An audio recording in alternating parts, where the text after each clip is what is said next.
नमस्कार दोस्तों, आप सभी का स्वागत है आपके अपने यूट्यूब चैनल शांति निकेतन में। जैसा कि आप सभी को पता है, आपकी सीरीज चल रही है एंशियंट हिस्ट्री की, और इसमें आज हम पढ़ेंगे मौर्य काल। बीच में कुछ दिनों के लिए यह सीरीज बाधित हो गई थी, वीडियो अपलोड नहीं हो रहे थे, तो उसके लिए क्षमा प्रार्थी है। लेकिन अब आपकी सारी सीरीज कंटिन्यू चलेंगी, ठीक है। तो ये आज उसी की निरंतरता में आगे का वीडियो है मौर्य काल के बारे में हम यहाँ पढ़ेंगे। मौर्य काल से जुड़े हुए सभी महत्वपूर्ण तथ्यों को, मौर्यकालीन शासकों को, मौर्य इतिहास को जानने के जितने स्रोत हैं उनको, जितने शासक हुए उनकी महान उपलब्धियों और महत्वपूर्ण बिंदुओं को जो परीक्षा के दृष्टिकोण से इम्पोर्टेंट हो, चाहे वो आपकी छोटी परीक्षाएं हों या फिर पीसीएस लेवल तक की। हम हर छोटी से छोटी और बड़ी से बड़ी बातों को यहाँ पर देखेंगे। इसके अलावा हम यहाँ पे मौर्य प्रशासनिक व्यवस्था, सैन्य व्यवस्था, मौर्यकालीन अर्थव्यवस्था और साथ ही साथ मौर्यकालीन कला को भी हम यहाँ पर देखेंगे। तो चलिए ज़्यादा बातें ना करते हुए वीडियो स्टार्ट करते हैं। लेकिन उससे पहले आपसे निवेदन है, अगर आपको वीडियो अच्छा लगेगा तो वीडियो ज़रूर लाइक करिएगा और चैनल को सब्सक्राइब करना नहीं भूलिएगा। तो हम बात करते हैं मौर्य काल की। तो मौर्य काल का अगर हम समय देखें तो यह 322 ईसा पूर्व से 184 ईसा पूर्व तक इसका समय काल रहा है। इसकी स्थापना किसने की? तो चंद्रगुप्त मौर्य ने। मोटी मोटी बातें देख लेते हैं। मौर्यकालीन राजधानी रही है पाटलिपुत्र। मौर्यकाल के अंतिम शासक बृहदत्त, और राज चिन्ह जो मौर्यकालीन राज चिन्ह था वह था मयूर। ये इंपॉर्टेंट बिंदु हैं कुछ, इन्हें आप याद रखिएगा, ठीक है। अब हम बात करते हैं विस्तार से। मौर्य साम्राज्य भारत का पहला केंद्रीय साम्राज्य था। यह साम्राज्य पूर्व में मगध में गंगा नदी के मैदानों से प्रारंभ हुआ और तेजी से पश्चिम की तरफ अपने क्षेत्र का विस्तार किया। चंद्रगुप्त मौर्य ने कई छोटे छोटे क्षेत्रीय राज्यों के आपसी मतभेदों का फायदा उठाया और 316 ईस्वी तक मौर्य वंश ने पूरे उत्तरी पश्चिमी भारत पर अधिकार कर लिया था, ठीक है। अगर हम बात करें तो सर्वाधिक साम्राज्य विस्तार सम्राट अशोक के समय में हुआ था, ठीक। मौर्यकालीन इतिहास को जानने के बारे में कुछ स्रोत हैं जिनसे हमें मौर्यकालीन इतिहास का पता चलता है। मौर्यकाल में क्या क्या उपलब्धियां हुई थी, उनके जो महत्वपूर्ण शासक हुए उनके बारे में पता चलता है। तो वो ग्रंथ हैं विशाखदत्त की मुद्रा राक्षस, ठीक है। इसमें हमें कौटिल्य कौटिल्य की योजनाओं का उल्लेख है कि कैसे उसने नंद वंश की सत्ता को उखाड़ फेंका, ठीक है। बौद्ध ग्रंथ हैं दीपवंश, महावंश, दिव्यावधान और मिलिंदपनहो। इससे भी हमें मौर्यकालीन इतिहास की जानकारी प्राप्त होती है। इसके अलावा जैन ग्रंथ कल्पसूत्र, विष्णु पुराण, पतंजलि का महाभाष्य।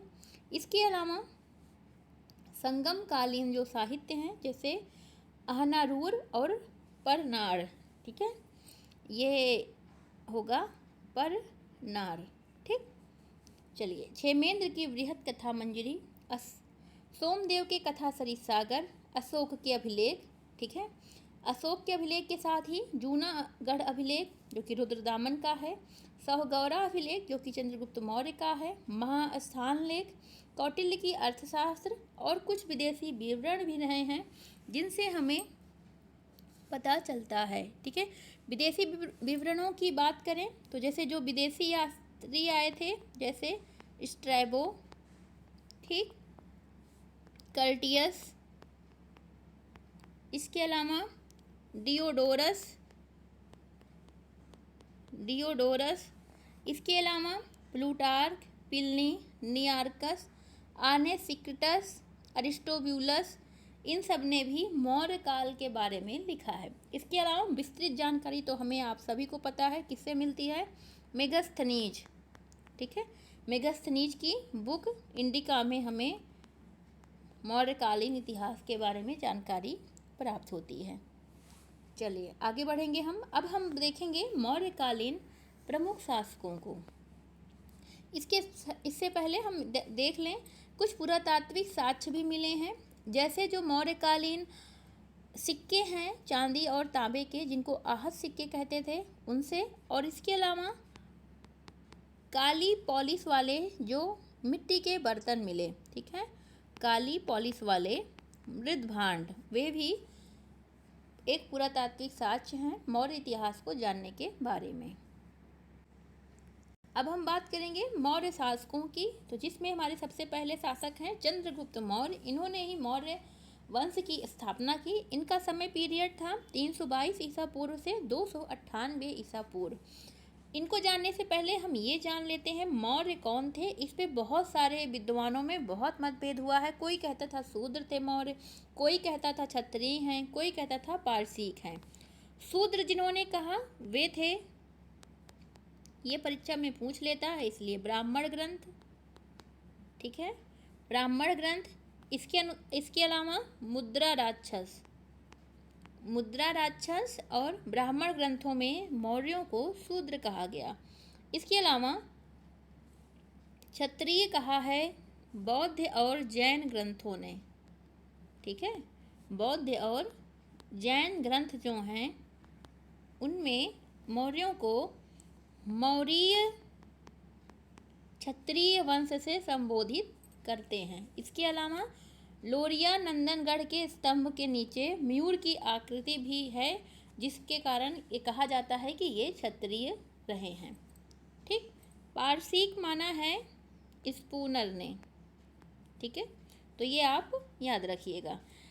सर्वाधिक सर्वमान्य मत क्या है? अधिकांश इतिहासकारों ने जो है चंद्रगुप्त मौर्य को क्षत्रिय माना, ठीक। अधिकांश इतिहासकारों ने चंद्रगुप्त मौर्य को क्या माना है? क्षत्रिय माना है। मुद्रा राक्षस में चंद्रगुप्त मौर्य को घनानंद का पुत्र बताया गया और इसे वृषल या फिर कुलहीन कहा गया है। किसमें? मुद्रा राक्षस में, ये आप याद रखिएगा। इसके अलावा चंद्रगुप्त नाम का प्रथम अभिलेखीय साक्ष्य हमें रुद्रदामन के जूनागढ़ अभिलेख से प्राप्त होता है। तो ये थे मौर्य और चंद्रगुप्त मौर्य के टाइटल के संदर्भ में। चलिए आगे बढ़ेंगे हम। चंद्रगुप्त मौर्य के और भी कई नाम थे, उन्हें देख लेते हैं। सैंड्रकोटस इन्हें किसने कहा था?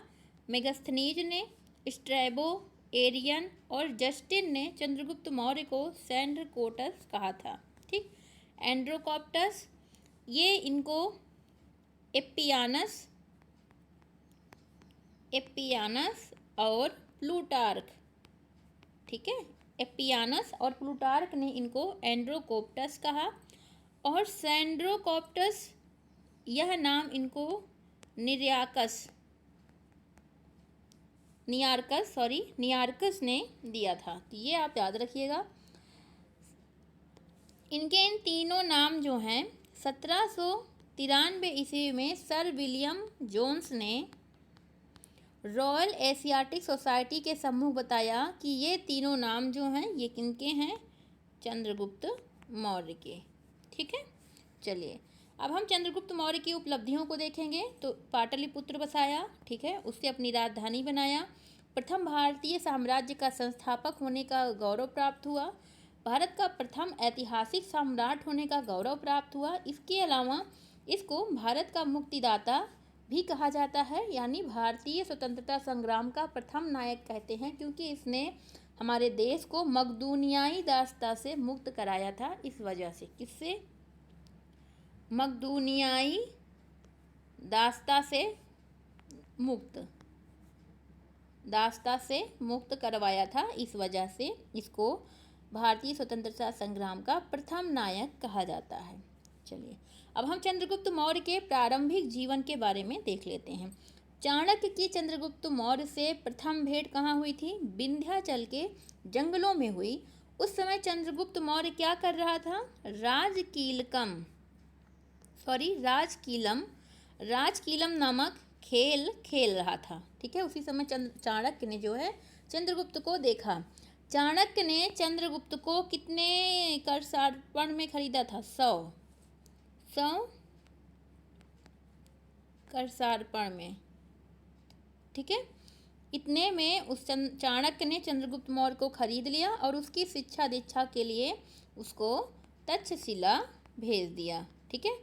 तो वहाँ आगे देखिए, अगर हम देखेंगे चंद्रगुप्त मौर्य की उपलब्धियों को, तो इसने मगध पर आक्रमण किया, ठीक है। सबसे पहले मगध पे आक्रमण किया, लेकिन पराजित हो गया था, क्योंकि चाणक्य को जो है वो मगध में घनानंद से बदला लेना था, नंद वंश से, नंद वंश का विनाश करना था, तो उसने चंद्रगुप्त मौर्य को उसके लिए तैयार किया।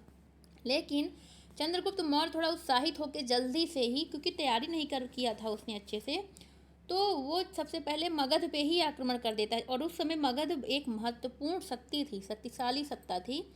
तो जबकि चाणक्य फिर जब वो पराजित हो जाता है तो चाणक्य कहता भी है कि हमें सबसे पहले, अगर कोई रोटी है, अगर हम उसको बीच से तोड़ेंगे तो हमारा हाथ जल जाएगा, अर्थात हम पराजित हो जाएंगे। अगर हमें कोई गरम रोटी खानी है तो हमें उसको बीच से ना तोड़ करके हमें उसको किनारे किनारे से तोड़ना चाहिए, इससे हमारा हाथ भी नहीं जलेगा और हम पूरी रोटी भी खा लेंगे। तो अर्थात अगर हमें मगध पर विजय प्राप्त करनी है तो सबसे पहले हमें मगध के किनारे किनारे छोटे छोटे राज्यों को जीतना होगा। तो मगध अपने आप कमज़ोर हो जाएगा, तो फिर हम मगध को आराम से जीत सकते हैं। तो क्योंकि चाणक्य बहुत कूटनीतिज्ञ था, बहुत विद्वान था, तो उसने जब ऐसा नॉलेज दिया चंद्रगुप्त मौर्य को और प्रशस्त किया, फिर चंद्रगुप्त मौर्य ने उत्तर पश्चिमी सीमा पर विजय प्राप्त की। मगध का, ये मगध है, मगध की जो, ठीक है,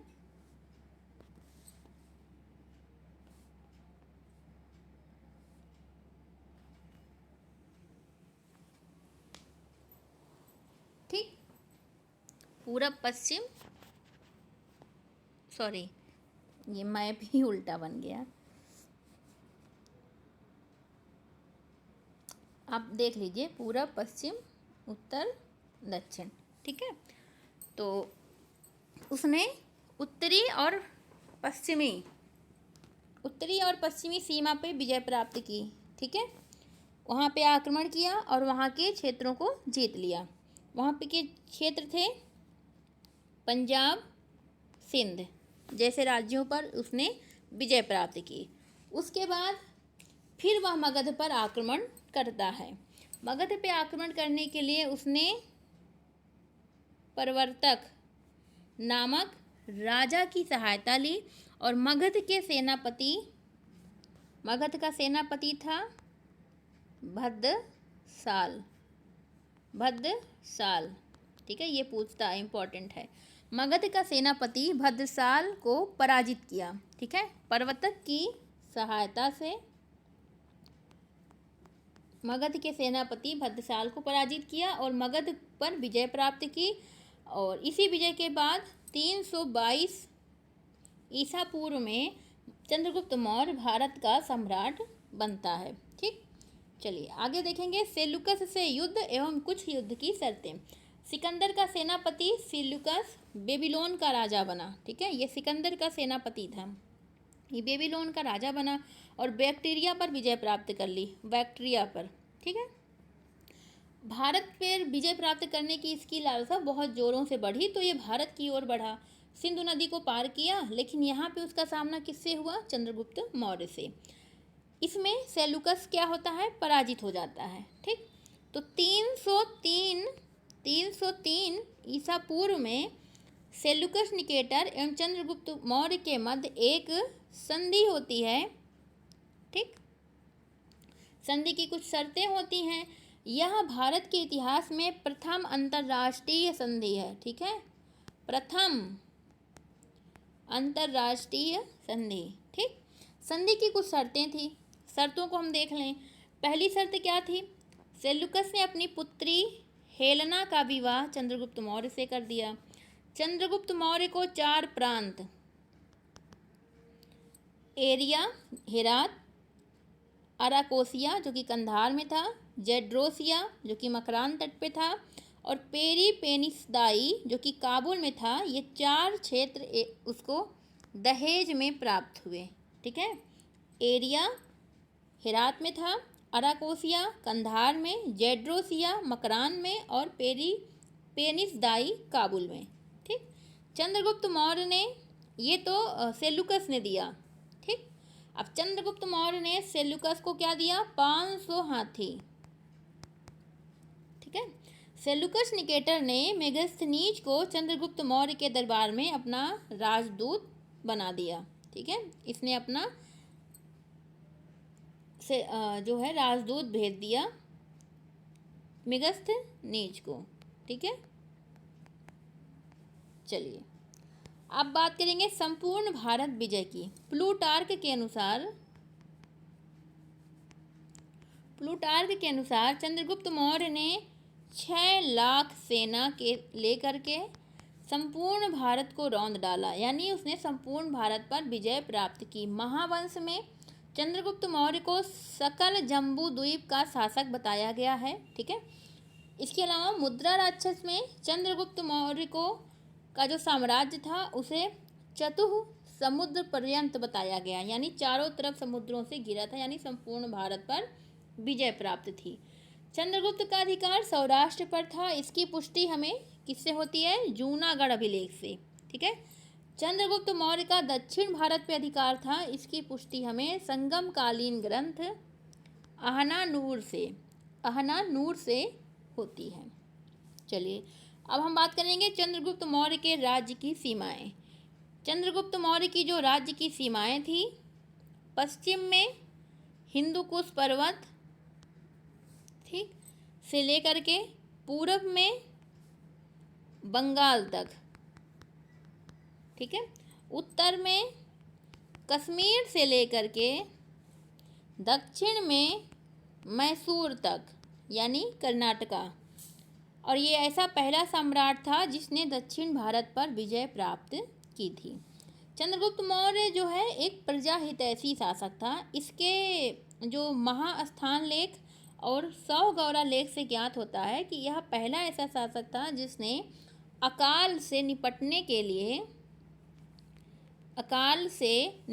के लिए अन्नागार स्थापित किया था। ठीक है, क्या स्थापित किया था? अन्नागार, राशनिंग प्रणाली। ठीक है, कि राशन वितरित होगा जब भी प्रांत में अकाल पड़ेगा। ठीक है, अब हम बात करें चंद्रगुप्त मौर्य के अंतिम समय की। तो जीवन के अंतिम वर्षों में चंद्रगुप्त मौर्य ने जैन धर्म स्वीकार कर लिया था। ठीक है, और जैन ग्रंथ राजाबली कथा के अनुसार चंद्रगुप्त मौर्य अपने बेटे सिंहसेन, जिसका नाम क्या था? बिंदुसार, जो कि इसके बाद राजा बना, बिंदुसार को राज सिंहासन दे दिया और उसके लिए गद्दी त्याग करके अपने गुरु भद्रबाहु, ये जैन धर्मगुरु थे, उनके साथ मैसूर आ गया था। और यही मैसूर के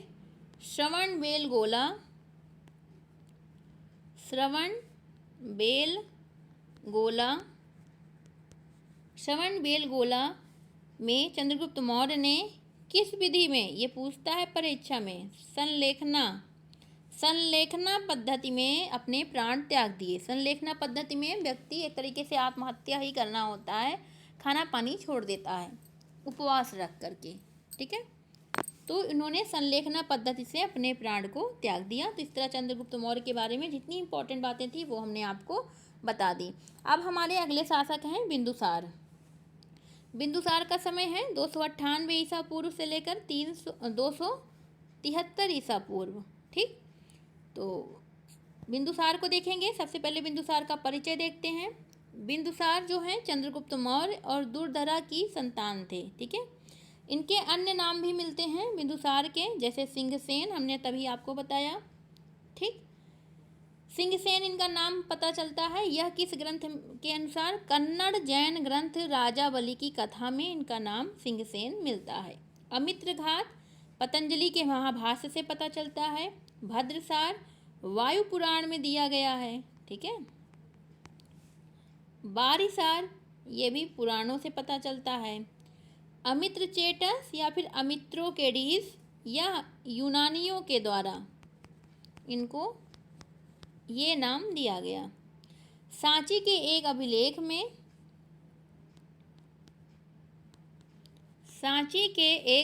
में इनको क्या कहा गया? बिंदुसार। ठीक, सांची के एक अभिलेख में इनका नाम बिंदुसार मिला है। आगे बात करेंगे इनकी महत्वपूर्ण तथ्यों की। तो पहले चाणक्य बिंदुसार का प्रधानमंत्री था। बाद में बिंदुसार का प्रधानमंत्री खललटक बना। ठीक है, तक्षशिला में जनता ने विद्रोह किया। वहाँ का गवर्नर कौन था? सुसीम, इसका बेटा, जो विद्रोह को न दबा सका। इसीलिए बिंदुसार उज्जैन का गवर्नर अशोक को विद्रोह दबाने के लिए तक्षशिला भेज दिया था। ठीक है, उस समय अशोक कहाँ का गवर्नर था? उज्जैन का, और सुसीम तक्षशिला का। लेकिन वहाँ जब जनता ने विद्रोह किया तो सुसीम उस विद्रोह को दबा नहीं पाया और उसने अशोक को तक्षशिला भेज दिया था। इसके साथ ही अशोक ने खस इसी के समय में ही अशोक ने खस एवं नेपाल में व्याप्त अराजकता को भी शांत किया हुआ था। इसके अलावा अगर हम बात करें तो सीरिया के शासक थे एंटियोकस।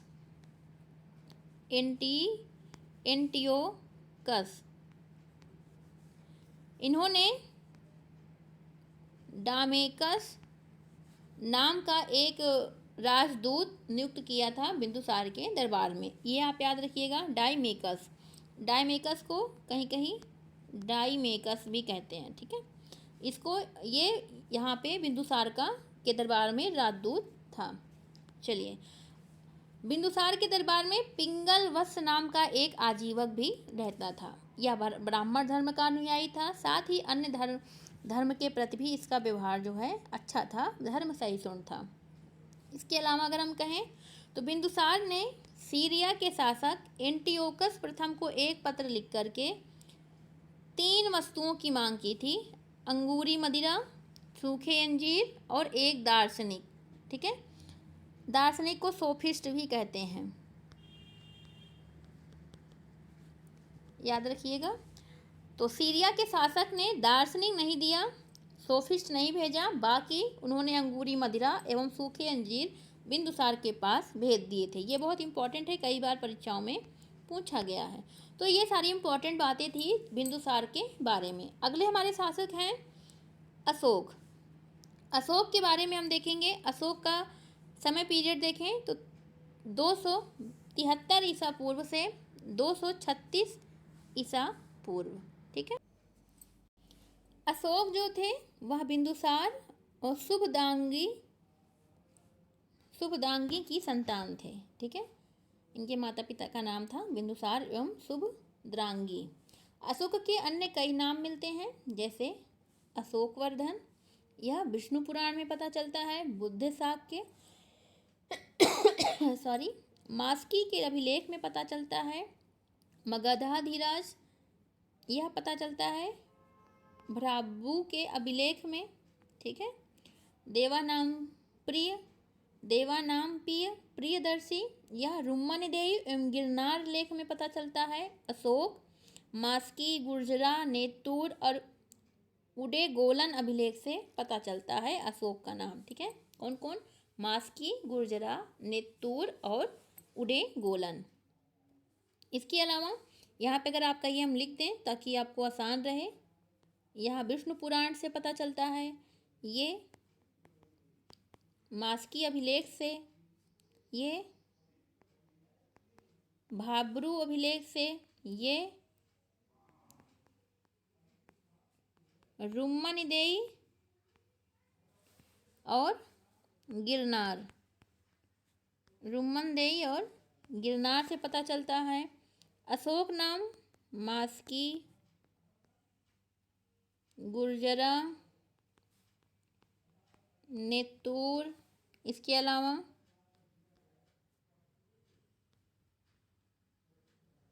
उडेगोलन। ठीक है, अगला नाम इनका है प्रियदर्शी। प्रियदर्शी जो है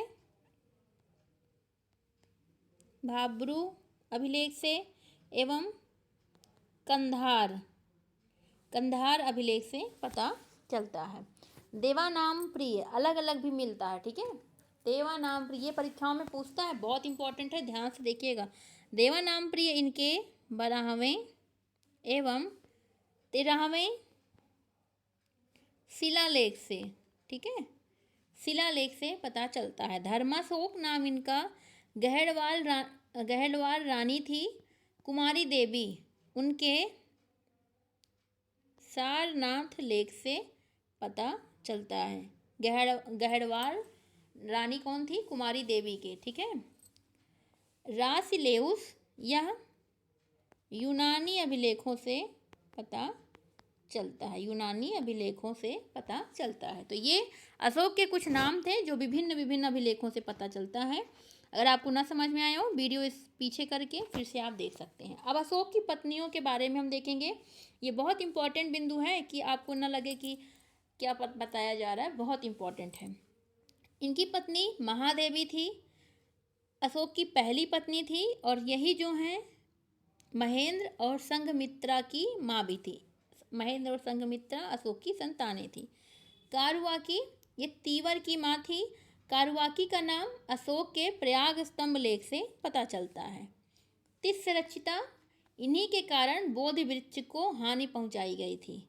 असंधिमित्रा, इसके अलावा पद्मावती जो कि कुणाल की माँ थी, ठीक, कुणाल की माँ, कारुवाकी, तीवर की माँ, और ये महेंद्र और संघमित्रा की माँ। अशोक के भाइयों की हम बात करें तो दिव्योदान में अशोक के 2 भाई मिलते हैं जिनका नाम दिया गया है सुसीम और विगताशोक, जिसको तिस्स भी कहा गया है, ठीक। दिव्योदान में बौद्ध ग्रंथों में बिंदुसार के 101 पुत्र थे, यानी अशोक के 100 भाई बताए जाते हैं। 101 पुत्र यानी 100 भाई, किसके अनुसार? बौद्ध ग्रंथों के अनुसार।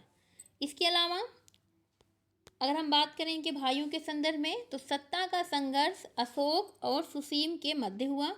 बौद्ध ग्रंथों के अनुसार सुसीम बिंदुसार का सबसे बड़ा पुत्र था। अशोक के पुत्र और पुत्रियों की बात करें तो अशोक की 2 पुत्रियां थीं जो जिनका उल्लेख बौद्ध ग्रंथों में मिलता है, संघमित्रा और चारुमती, ठीक है। इसके अलावा चारुमती जो है रुक्मणीदेही यात्रा के समय अशोक के साथ ही गई थी। अशोक के पुत्रों की बात करें तो कुणाल, महेंद्र, इन दोनों का नाम बौद्ध ग्रंथों में मिलता है। इसके अलावा जालौक, इसका नाम राजतरंगिणी में मिलता है। इसके अलावा तीवर, इसका नाम प्रयाग स्तंभ लेख में मिलता है, और इनकी माँ कारुवाकी के साथ में, ठीक है। तो इस प्रकार ये अशोक के पुत्र पुत्रियाँ और अशोक के भाई थे। अशोक के हम राज्याभिषेक की बात करेंगे अब। तो अशोक बिंदुसार के समय अवंती उज्जैन का गवर्नर था। बिंदुसार की मृत्यु के बाद यह 273 ईसा पूर्व में राधा गुप्त की सहायता से, किसकी सहायता से? राधा गुप्त की सहायता से गद्दी पर बैठा। अशोक 4 वर्ष तक सत्ता प्राप्ति के लिए सुसीम से संघर्ष करता रहा। अशोक का विधिवत राज्याभिषेक गद्दी पर बैठने के 4 वर्ष बाद हुआ था, ठीक है। जब उसने सुसीम को पराजित कर दिया उसके बाद 269 ईसा पूर्व में, ठीक है। गद्दी पे तो 273 में बैठ गया, लेकिन विधिवत राज्याभिषेक इसका 269 ईस्वी में हुआ। बौद्ध ग्रंथों के अनुसार अशोक ने अपनी विमाताओं से उत्पन्न 99 भाइयों की हत्या कर दी थी, ठीक है, ऐसा कहा जाता है। लेकिन ये बात बिल्कुल सही नहीं है, क्योंकि अशोक ने अपने 5वें शिलालेख में अपने जीवित भाइयों एवं परिवारों का उल्लेख किया है, ठीक है। चलिए आगे हम देखेंगे कलिंग का युद्ध। अशोक के जीवन का महत्वपूर्ण ये समय था, कलिंग का युद्ध। यह युद्ध अशोक के राज्य प्राप्ति के 13वें वर्ष, ठीक, और राज्याभिषेक के 9वें वर्ष हुआ। शासक बनने के बाद अशोक ने केवल एक ही युद्ध किया था, और यही उसका प्रथम एवं अंतिम युद्ध था, ठीक है। नंद वंश के पतन के बाद कलिंग स्वतंत्र हो गया। सुरक्षा की दृष्टि से अगर हम देखें तो कलिंग को जीतना आवश्यक था। रोमिला थापर कहते हैं कि अशोक की नज़र समृद्ध व्यापार पे थी। कलिंग युद्ध का उल्लेख हमें अशोक के 13वें शिलालेख, अशोक का जो 13वां शिलालेख है, शाहबाजगढ़ी राजज्ञा उसी में मिलता है। कलिंग युद्ध में हुए भीषण नरसंहार, बहुत ज़्यादा लोग मारे गए, और जो उसने क्षेत्रों को जीता, उस देश की जनता के कष्टों को देख करके अशोक का अंतरात्मा पूरी झकझोर उठी, और इसी युद्ध के बाद अशोक ने युद्ध की नीति को त्याग दिया और उसने अहिंसा का मार्ग अपना लिया। ठीक है, तो अशोक का धर्म परिवर्तन देखेंगे। अशोक प्रारंभ में ब्राह्मण धर्म का अनुयायी था। कल्हड़ की राष्ट्ररंगिणी के अनुसार वह शैव धर्म का उपासक था। कलिंग युद्ध के बाद वह बौद्ध धर्म को अपना लिया। कलिंग युद्ध के बाद उसने बौद्ध धर्म को अपना लिया।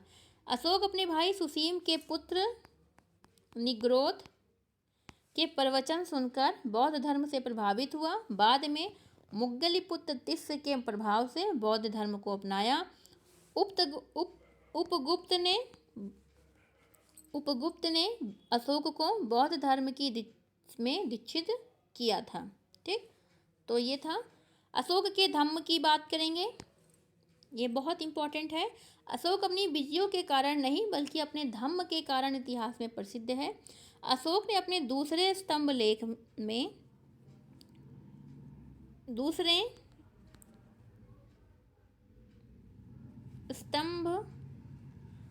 में धर्म का अर्थ बताया है। धर्म का अर्थ क्या बताया? अल्प पाप, अत्यधिक कल्याण, दयादान, सत्यवादिता, पवित्रता, मृदुता, साधुता और शुचिता। तीसरे स्तंभ लेख में 5 आसीनव यानी पाप। तीसरे स्तंभ लेख में 5 आसीनव को बताया, जैसे चंडता, निष्ठुरता, क्रोध, घमंड और ईर्ष्या। इसको उन्होंने धम्म के मार्ग में बाधक बताया। चंडता, निष्ठुरता, क्रोध, घमंड और ईर्ष्या। अशोक ने अपने 12वें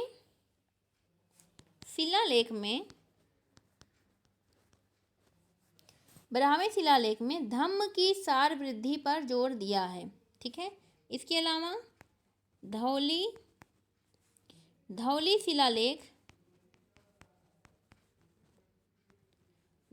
शिलालेख के अनुसार धम्म का आदर्श है राजा का पिता तुल्य होना।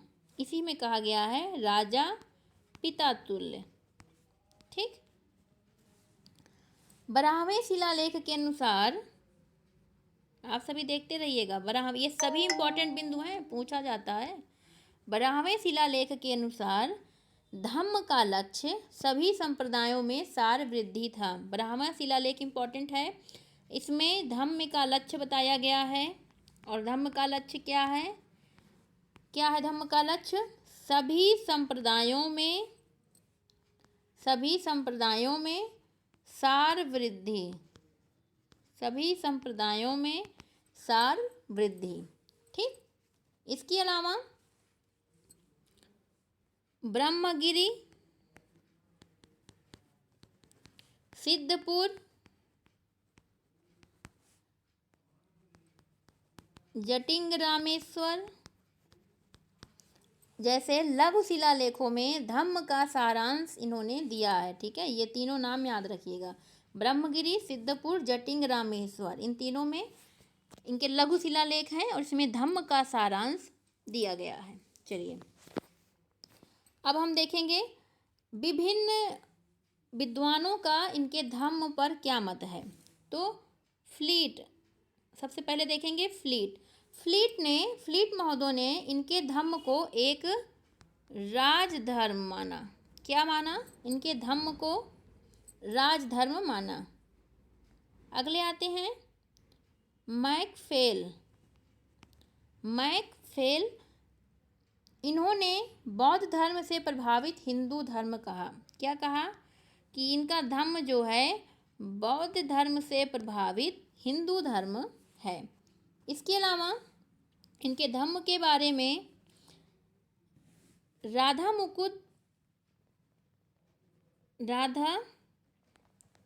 कुमुद मुखर्जी, इन्होंने कहा धम्म को सभी धर्मों की साझी संपत्ति माना। सभी धर्मों की साझी संपत्ति। ठीक है। रोमिला थापर के अनुसार प्रशासनिक हितों को ध्यान में रखकर अशोक के द्वारा दिया गया एक निजी आविष्कार। ठीक है, निजी आविष्कार प्रशासनिक हितों को ध्यान में रखकर। नीलकंठ शास्त्री के अनुसार उन्होंने कहा यह इनका धर्म जो है नैतिक व्यवहार संहिता है। ठीक है, नैतिक व्यवहार संहिता। ठीक है। एक और आते हैं डी.आर. भंडारकर। इन्होंने उपासक बौद्ध धर्म कहा। इनके धर्म को उपासक बौद्ध धर्म कहा है। ठीक है, उम्मीद है आपको समझ में आ रहा होगा। ये तो विभिन्न विद्वानों के मतानुसार था। अब हम बात करेंगे इनके धर्म प्रचार की। तो अशोक ने अपने धर्म के प्रचार के लिए कई देशों में धर्म प्रचारक भेजे थे, जिसमें से हम देखेंगे किन किन देशों में इन्होंने किसको किसको भेजा था। तो अपने पुत्र और पुत्री महेंद्र, संघमित्रा, इनको इन्होंने भेजा श्रीलंका। ठीक है। इसके अलावा इन्होंने मध्यांतिक को भेजा कश्मीर और गांधार। ठीक। इसके अलावा इन्होंने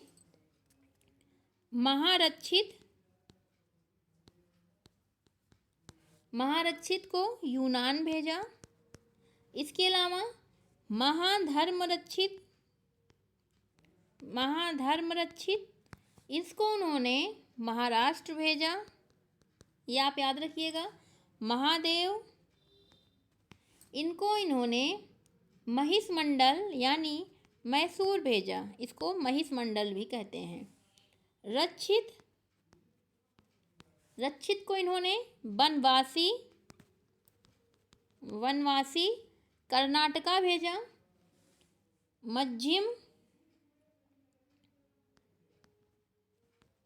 मध्यम को इन्होंने हिमालय देश भेजा।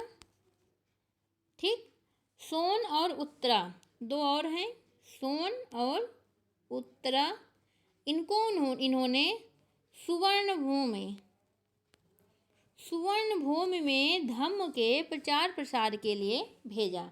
ठीक है, उम्मीद है आपको समझ में आया होगा। आगे अगर हम बात करें तो महेंद्र को मोगलीपुत्र तिस्य ने बौद्ध धर्म में दीक्षित किया था। महेंद्र ने श्रीलंका के राजा थे तिस्य, उनको बौद्ध धर्म में दीक्षित किया। तिस्य ने देवानाम्पिय की उपाधि धारण की थी।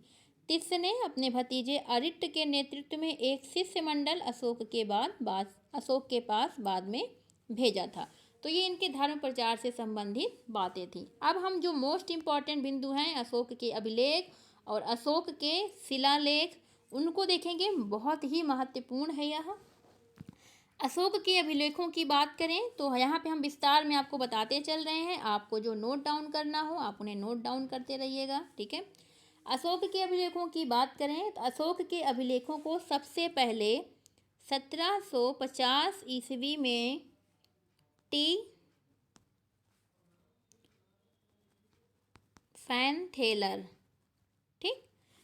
फैनथेलर ने खोजा था। इन्होंने क्या किया था? खोजा था।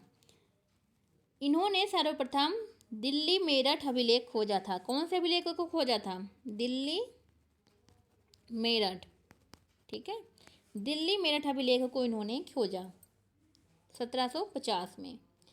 अब अशोक के अभिलेखों को सर्वप्रथम 1837 ईस्वी में कलकत्ता टकसाल के अधिकारी एवं एशियाटिक सोसाइटी के सचिव थे। कौन?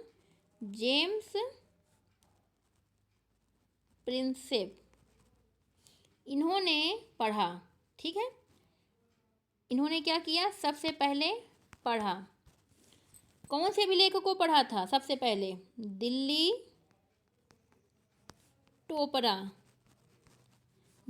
टोपरा अभिलेख को। ठीक है, ये इम्पॉर्टेंट है, बहुत ज़्यादा, वेरी वेरी इम्पॉर्टेंट, याद रखिएगा। इसके अलावा शमसेराज शफीक के अनुसार सर्वप्रथम फिरोज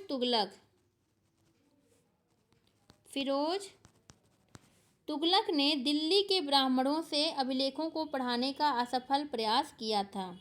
ठीक है। अशोक के अभिलेखों में एकमात्र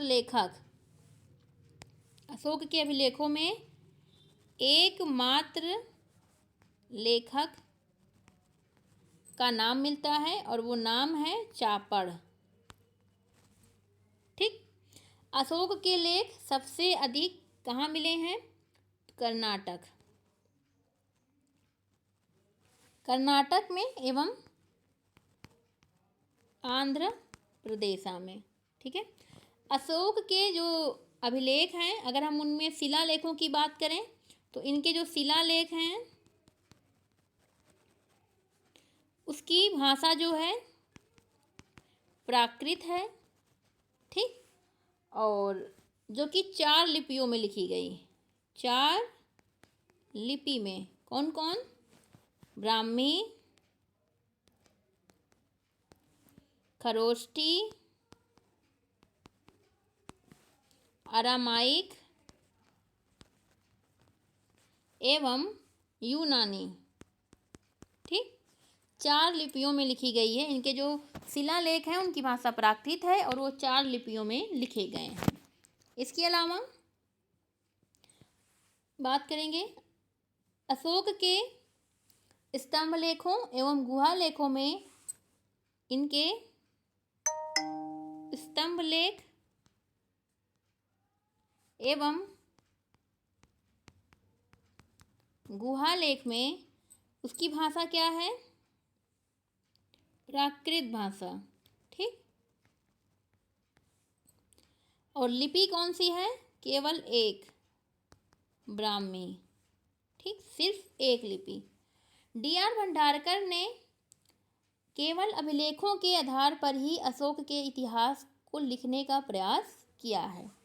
तो ये थी कुछ बातें। अब हम बात करते हैं अशोक के अभिलेखों को। विस्तार में आपको बताएंगे एक एक अभिलेख। सबसे पहले हम इनके शिला लेखों को देखेंगे। अशोक के जो अभिलेख हैं, पहले उनकी बात करें तो ये 3 प्रकार के लेख हैं। ठीक है। 3 प्रकार के। पहला शिलालेख। ठीक। दूसरा स्तंभ लेख और तीसरा गुहा लेख, जो गुफाओं में लिखे हैं। ठीक है। शिलालेख, स्तंभ लेख और गुहा लेख। तो हम सबसे पहले बात करेंगे किनकी? शिलालेखों की। ठीक है। शिलालेखों की बात करें तो शिलालेखों को बृहत शिलालेख, इसको 2 भागों में बांटा गया। बृहत शिलालेख और दूसरा लघु शिलालेख। ठीक है। 14 विभिन्न लेखों का समूह है जो 8 अलग अलग स्थानों से प्राप्त हुए हैं। ठीक। 8 अलग अलग स्थानों से प्राप्त हुए ये। इनके हम अब आप लोग, ये बहुत इम्पोर्टेंट है, वेरी इंपॉर्टेंट लाइन चल रही है, इसको आप नोट करिएगा। इनके पहले शिलालेख में क्या है? जीव हत्या एवं पशु हत्या निषेध। ये पूछता है परीक्षा में, याद रखिएगा। पहला शिलालेख है इनका जिसमें बताया गया कि जीव हत्या और पशु हत्या निषेध। दूसरे शिलालेख में इनके मानव एवं पशु दोनों के लिए चिकित्सा का प्रबंध किया गया है। चोल, चेर, पांड्य, सतीयपुत्र एवं ताम्रपर्णी का उल्लेख है। किसमें? दूसरे में। तीसरे शिलालेख में इनके युक्त, रज्जुक एवं प्रादेशिक अधिकारियों का उल्लेख है। ठीक है। युक्त, रज्जुक एवं प्रादेशिक अधिकारियों का उल्लेख है। ठीक। अब हम देखेंगे इनके चौथे शिलालेख के बारे में, जिसमें धम्म नीति के कारण धर्मानुशासन में वृद्धि का उल्लेख किया गया। इनके 5वें शिलालेख में धम्म महामात्रों की नियुक्ति का उल्लेख है। किसकी? धम्म महामात्रों की नियुक्ति का। ठीक है। 6ठे शिलालेख में इनके प्रतिवेदकों को प्रजा के विषय में तुरंत सूचना देने का उल्लेख है। 7वें शिलालेख में सभी संप्रदायों के मानने वालों के प्रति सद्भावना का संदेश दिया गया। 8वें शिलालेख में इनके अशोक की धम्म यात्राओं का उल्लेख है। ये इम्पोर्टेंट है, अशोक की धम्म यात्राओं का उल्लेख। 9वें शिलालेख में इनके धम्म मंगल को श्रेष्ठ घोषित किया गया। 10वें शिलालेख में यश एवं कीर्ति की जगह पर धर्म पालन का बल दिया गया। 11वें शिलालेख में इनके धम्मदान को सर्वश्रेष्ठ घोषित किया गया है। 12वें शिलालेख में इनके अशोक की धार्मिक सहिष्णुता को दिखाया गया। शस्त्राध्यक्षों एवं ब्रज भूमिकों की नियुक्ति का उल्लेख है। इनके 13वां शिलालेख बहुत इंपॉर्टेंट है, जिसमें हमें कलिंग युद्ध का वर्णन मिलता है। आठवीं जनजातियों को धमकी दिया गया था, यह भी पता चलता है। इसमें अशोक यह भी बताता है कि उसकी धम्म विजय 5 यवन राजाओं और दक्षिण के 5 राज्यों चोल, पांड्या, सतीयपुत्र, केरलपुत्र एवं ताम्रपर्णी तक हो चुकी है। 14वें शिलालेख में हमें यह भी इम्पोर्टेंट है और इसमें लिखाई गई बातों का जिक्र एवं आगे लिखवाते रहने की संभावना को व्यक्त किया गया। तो ये इनके 14 शिलालेख हैं जो विभिन्न 8 अलग अलग स्थानों से मिले हैं। इसके अलावा अगर हम बात करें तो धौली एवं जौगढ़ अभिलेखों में 11, 12 एवं 13 क्रम संख्या का लेख नहीं है। इसकी जगह 2 पृथक लेख हैं। जो पहला पृथक लेख है उसमें अशोक कहता है सभी मनुष्य मेरी संतान है। यह कौन से अभिलेख में? धौली और जौनगढ़ के पहले में अशोक कहता है सभी मनुष्य मेरी संतान है, और दूसरे में अशोक कहता है कि सभी मनुष्य मेरी प्रजा हैं। इसमें अशोक सीमांत प्रदेशों की अभिजित जातियों को कहता है कि वह सम्राट से डरे नहीं, उनमें विश्वास रखें। ठीक है, दूसरों में पहले में सभी मनुष्य को अपनी संतान कहता है और दूसरे में सभी मनुष्य को अपनी प्रजा कहता है। ठीक, चलिए, तो यह था अशोक के शिलालेखों के बारे में संपूर्ण आपको जानकारी। 8 स्थान जहाँ पे इनके अभिलेख मिले उन्हें देख लीजिए। 8वां स्थान परीक्षा में पूछता है गिरनार शिलालेख, तो जो कि जूनागढ़ से मिले और इसको किसने खोजा था? कर्नल टाड ने। शहबाजगढ़ी शिलालेख जो कि पेशावर पाकिस्तान में मिला, इसको किसने खोजा? जनरल कोर्ट ने। मनसेहरा शिलालेख जो कि हजारा पाकिस्तान में मिला और इसको खोजा कनिंघम ने। सोपारा शिलालेख जो कि मिला ठाणे महाराष्ट्र में और इसको भी कनिंघम ने खोजा। इर्रगुडी शिलालेख जो कि कुर्नूल आंध्र प्रदेश में मिला है और उसे खोजा है अणु घोष ने। इसके अलावा हमने बताया आपको जौगढ़ शिलालेख जो कि गंजाम में मिला उड़ीसा में और इसको खोजा वाल्टर इलियट ने। कालसी शिलालेख इसको खोजा फॉरेस्ट ने और यह है देहरादून उत्तराखंड में। धौली शिलालेख एक और है, धौली शिलालेख जो कि उड़ीसा में है, पुरी उड़ीसा में है और इसको खोजा था किंटो ने। ठीक है, किंटो ने। तो यह 8 स्थान हैं जहाँ पे इनके 14 दीर्घ शिलालेख मिले। जो हमने आपको 14 शिलालेखों को दिखाया, ये इनके 14 दीर्घ शिलालेख हैं। हमने बताया था ना, शिलालेख 2 प्रकार के मिले, एक बृहत एक लघु। बृहत मतलब दीर्घ। तो ये 14 जो इसके पहले हमने बताया, ये इनके 14 दीर्घ शिलालेख थे जो इन 8 स्थानों से मिले। अब हम इनको बताएंगे इनके लघु शिलालेख। ठीक है, अब बात करेंगे किसकी? लघु शिलालेखों की। ठीक है, जिसमें से कौन सा शिलालेख है? पहला भाब्रू, ठीक, या इसको बैराट भी कहते हैं। यह कहाँ मिला? जयपुर राजस्थान में। इसमें क्या है विशेष? अशोक का नाम प्रियदर्शी मिलता है, बौद्ध धर्म के त्रिरत्न बुद्ध, धम्म और संघ का उल्लेख है। 7 बौद्ध पुस्तकों की सूची दी गई है। दूसरा है मास्की लघु शिलालेख जो कि रायचूर कर्नाटक में है। इसमें हमें अशोक का नाम मिलता है। सबसे पहले इसी अभिलेख में अशोक नाम पढ़ा गया था। इसी शिलालेख में अशोक ने अपने आप को बुद्ध शाक्य कहा है और इसको किसने खोजा था? वीडेन ने। किसने? वीडेन। तीसरा लघु शिलालेख है ब्रह्मगिरी।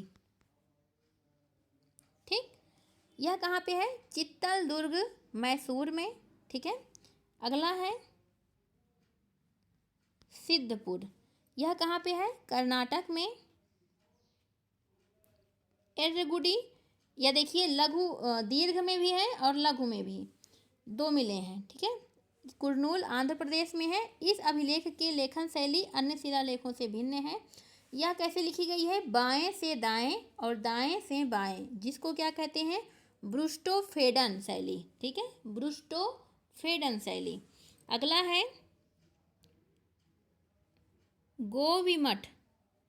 अगला इनका लघु शिलालेख है गोवी मठ जो कि मैसूर में है।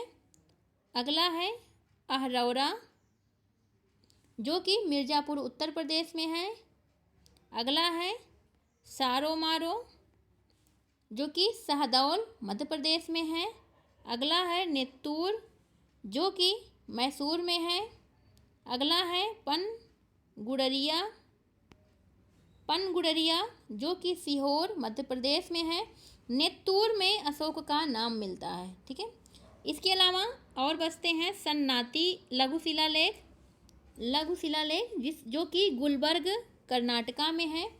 इसके अलावा एक है उडेगोलन। ठीक, यह जो है बेल्लारी कर्नाटक में है। इसके अलावा एक है गुर्जरा जो कि मध्य प्रदेश के दंतिया जिले में है और इसमें भी अशोक का नाम मिलता है। एक और बचा है राजल मुंडगिरी।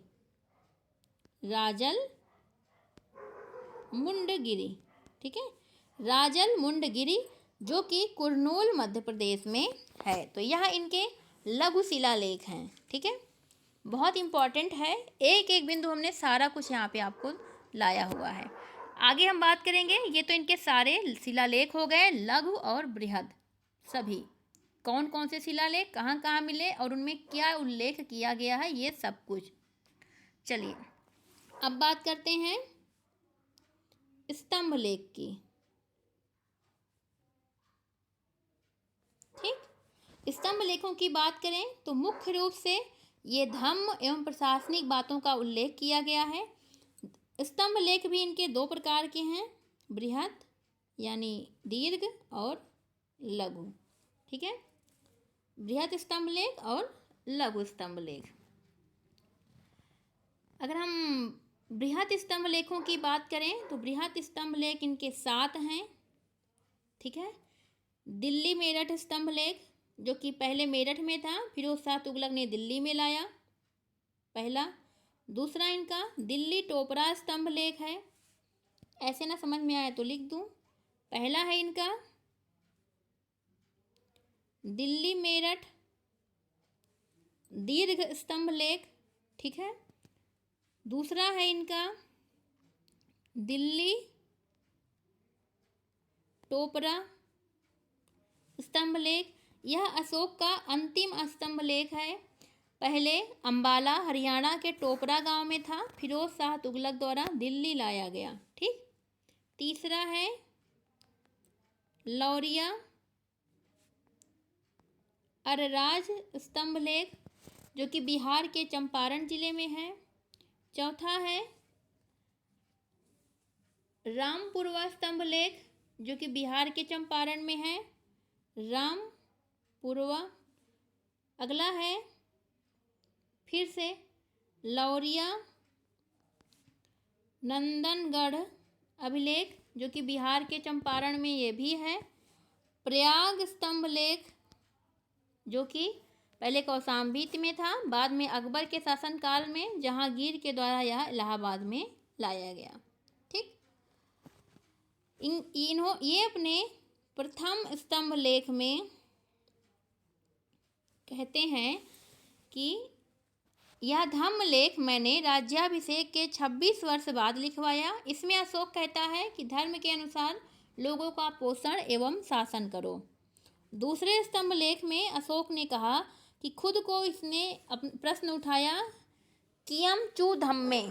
द्वितीय स्तंभ लेख में है धम्म क्या है, फिर खुद ही उत्तर दिया, अपासिनावे बहुकयाने दयादाने सचे सोचवे माधवे साधवे च, यानी पाप से दूर रहना, अत्यधिक कल्याण करना, दान, दया, सत्यता, पवित्रता, मृदुता और साधुता ही धम्म है। क्या कहा? अपासिनावे बहुकयाने दयादाने सचे सोचवे माधवे साधवे च। ठीक।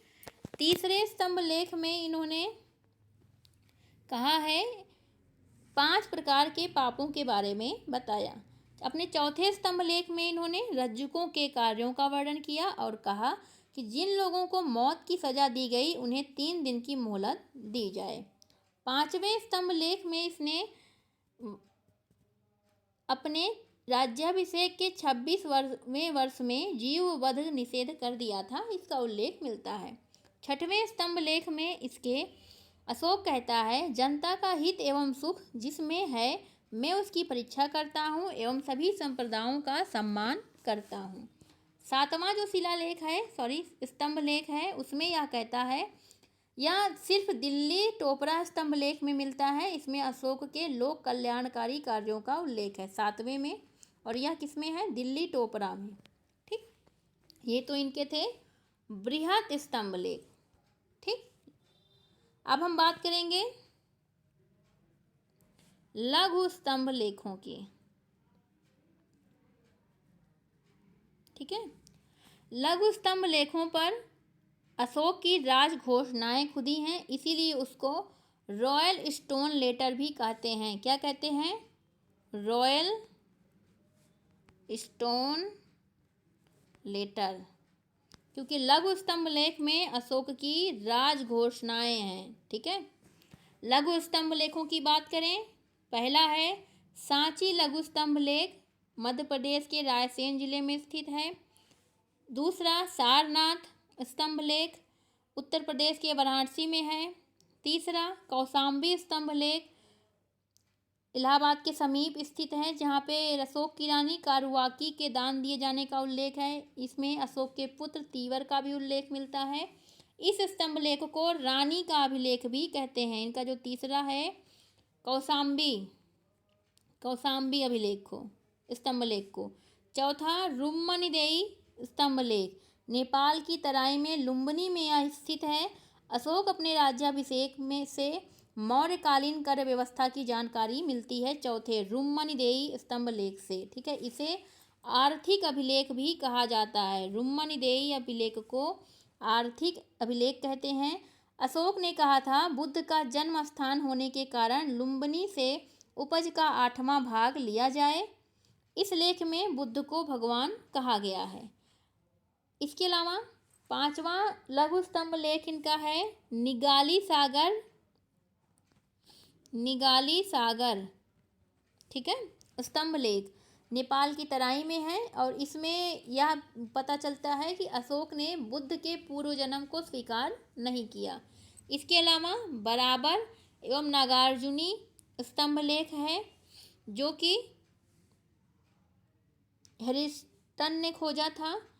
मैसूर से 3 अभिलेख मिले और रूपनाथ लेख स्तंभ है, जो कि मध्य प्रदेश के कटनी जिले में है और इसे कर्नल एलिस ने खोजा था। रुम्मनिदेई अभिलेख को फ्यूरर ने खोजा था और कौशाम्बी अभिलेख को किसने खोजा? बर्ट ने। ठीक है। तो ये जो है अशोक के लघु स्तंभ लेख थे। ठीक। अब एक और बचा है गुहा लेख। ठीक है। अशोक के गुहा लेख जो हैं बराबर एवं नागार्जुनी पहाड़ियों में मिलते हैं। सभी गुहा लेखों की भाषा जो है प्राकृत और लिपि ब्राह्मी है। अशोक एवं दशरथ ने आजीवकों को 7 गुफाएं दान में दी थी। अशोक एवं दशरथ इनका पौत्र था। बराबर की गुफाओं की बात करें तो बराबर गुहा बिहार के गया जिले में के पास जहानाबाद जिले में स्थित है। शैलकृत वास्तुकला का सबसे प्राचीनतम उदाहरण बराबर की गुफाएं हैं। बराबर में 4 गुफाओं का निर्माण किया गया है, जिनमें 3 का निर्माण अशोक ने और 1 का निर्माण उनके पौत्र दशरथ ने कराया था। 4 गुफाओं में एक गुफा है सुदामा की गुफा, सबसे प्राचीन है, अशोक ने राज्याभिषेक के 12वें वर्ष में कराया। दूसरी गुफा है विश्व झोपड़ी गुफा, जिसको राज्याभिषेक के 12वें वर्ष में अशोक ने कराया। तीसरी है कर्ण चौपड़ गुफा, इसको भी 19वें वर्ष में करवाया। लोमस ऋषि गुफा जो है यह बराबर एवं नागार्जुनी दोनों पहाड़ियों में स्थित है और इसको जो है दशरथ ने कराया था और ये वर्तमान में बिहार राज्य के जहानाबाद जिले में है। नागार्जुनी पहाड़ियों की बात करें तो 3 गुफाएं स्थित हैं। तीनों गुफाओं का निर्माण दशरथ ने करवाया। इन गुफाओं का नाम क्या है? तो नागार्जुनी पहाड़ियों की गुफाओं का नाम है गोपिका गुफा, बहियक गुफा,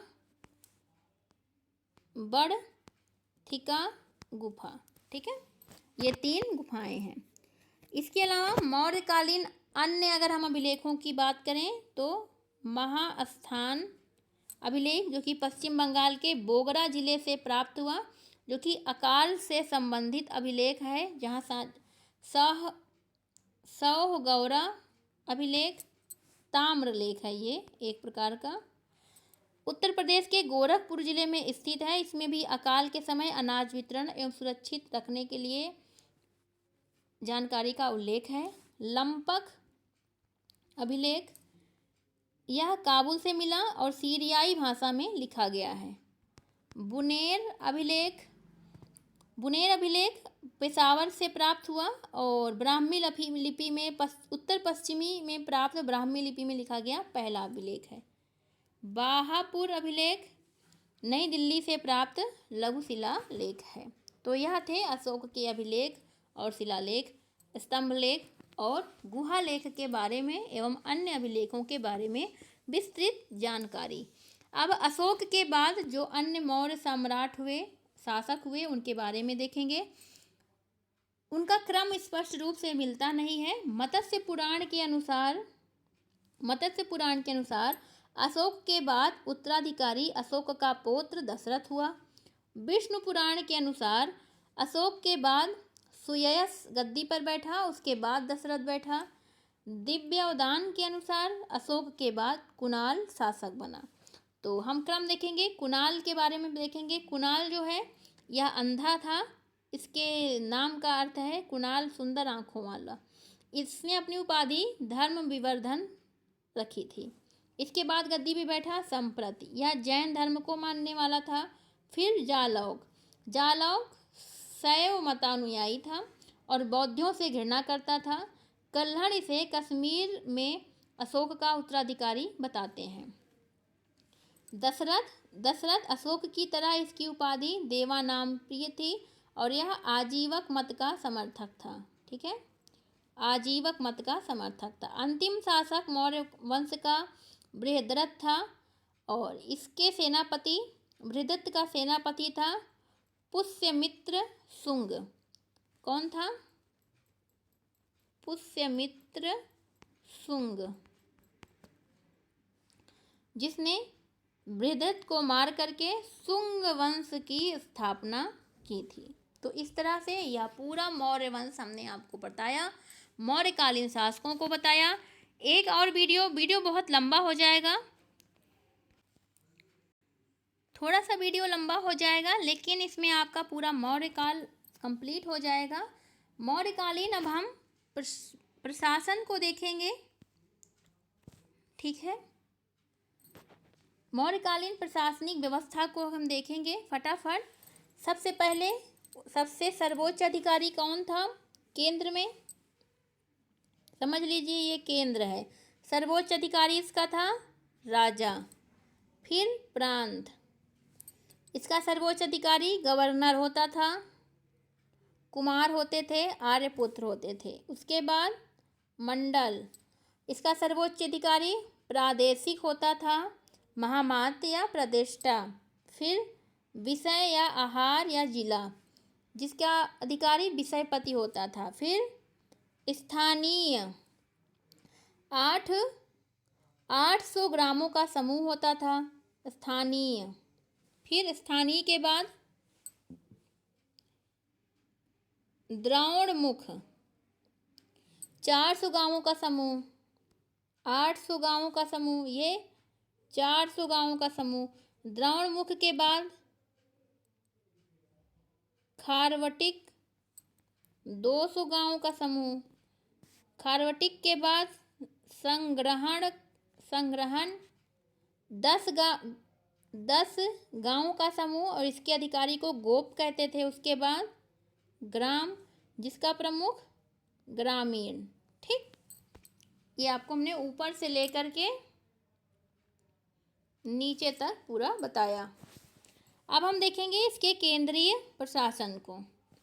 मौर्य प्रशासन भारत की प्रथम केंद्रीकृत प्रशासन प्रणाली थी। प्रशासन का केंद्र बिंदु राजा था और वह कार्यपालिका, व्यवस्थापिका और न्यायपालिका, इन तीनों का प्रमुख था। ठीक है, कौन? राजा। राजा की एक मंत्री परिषद होती थी। मंत्री परिषद के सदस्यों का चुनाव अमात्यों में से उपधा परीक्षण के बाद होता था। मेगस्थनीज बताता है कि मौर्य समाज में राजाओं की सुरक्षा के लिए अंगरक्षिकाएं नियुक्त की जाती थी। ठीक है, मंत्रिमंडल में भी 2 घटक थे। जैसे एक थे मंत्रिण, मंत्रिण में 4-5 सदस्य होते थे। कुल मिला के कह सकते हैं वर्तमान कैबिनेट के समान थी। इसके अंतर्गत युवराज आता था, प्रधानमंत्री, सेनापति, पुरोहित, सन्निधाता। इनके कार्य अति महत्वपूर्ण विषयों पे सलाह देना होता था। दूसरी थी मंत्री परिषद। ठीक, यह आकार में मंत्रिण से बड़ी होती थी। इसके अंतर्गत सभी मंत्री होते थे। जो अमात्य उपधा परीक्षण की परीक्षा में सफल होते थे वही मंत्री बनते थे। एक और होता है तीर्थ महामात्र। तीर्थ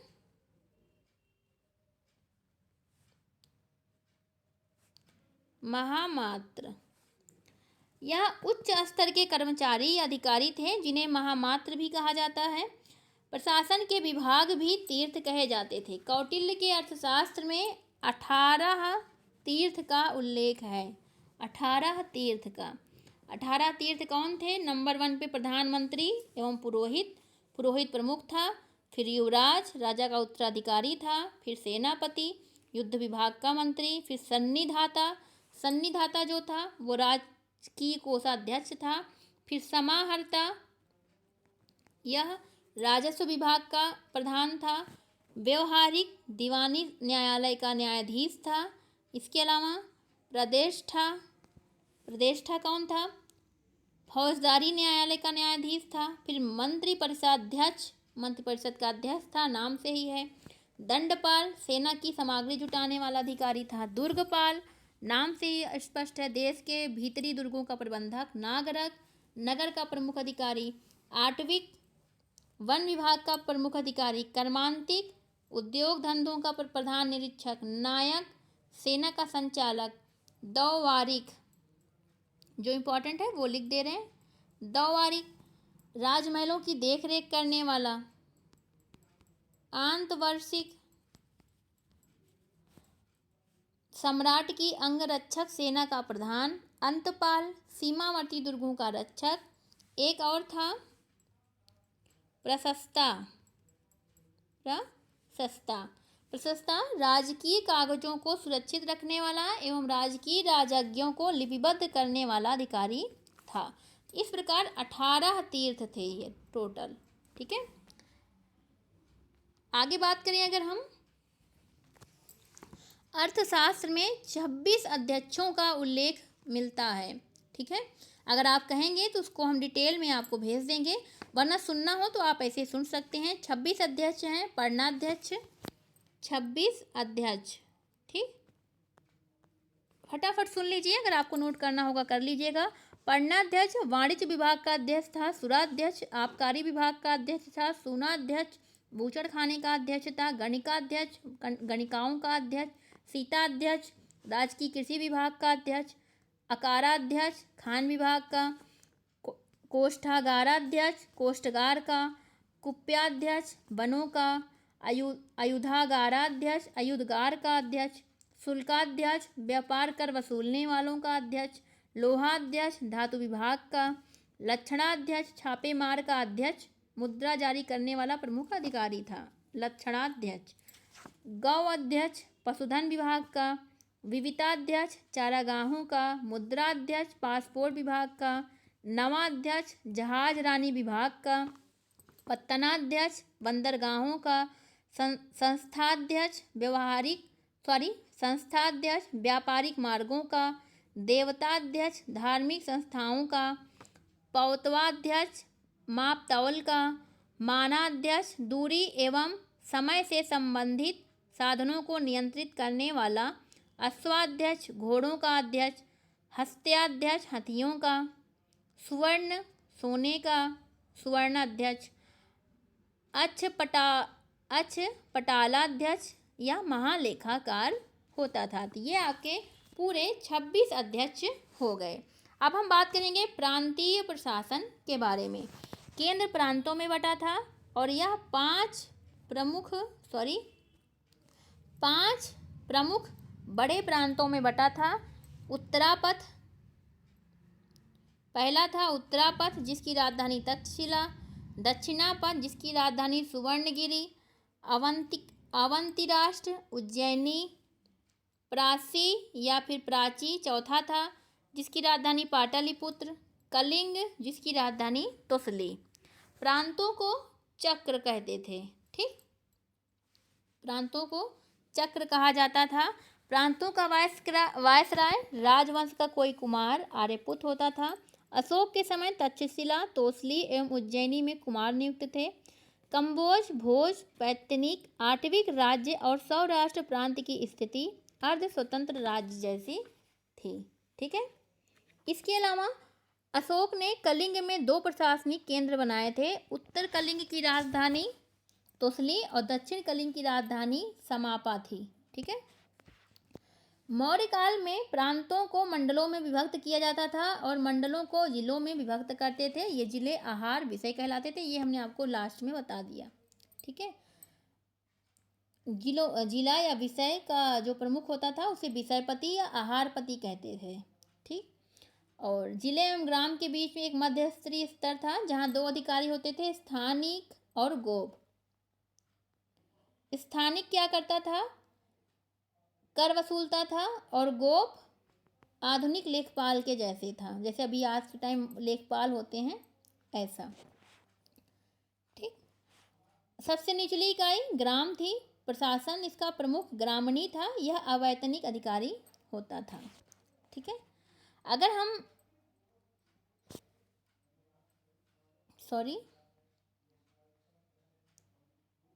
हम प्रमुख अधिकारियों की बात करें, मौर्यकालीन प्रमुख अधिकारियों की, पुलिसानी जनसंपर्क अधिकारी था। पाटिवेदिक सम्राट को प्रजा के विषय में सूचना देने वाला। ठीक है, रज्जुक जनपद का प्रमुख अधिकारी था। भू राजस्व अधिकारी बाद में न्यायिक अधिकारी भी हो गया। बाकी हमने आपको सभी इम्पोर्टेंट बता दिया। 2 इम्पोर्टेंट और है वो देख लीजिए।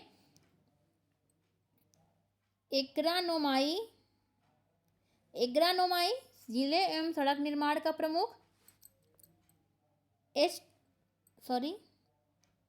एस्टिनोमाई। ठीक है,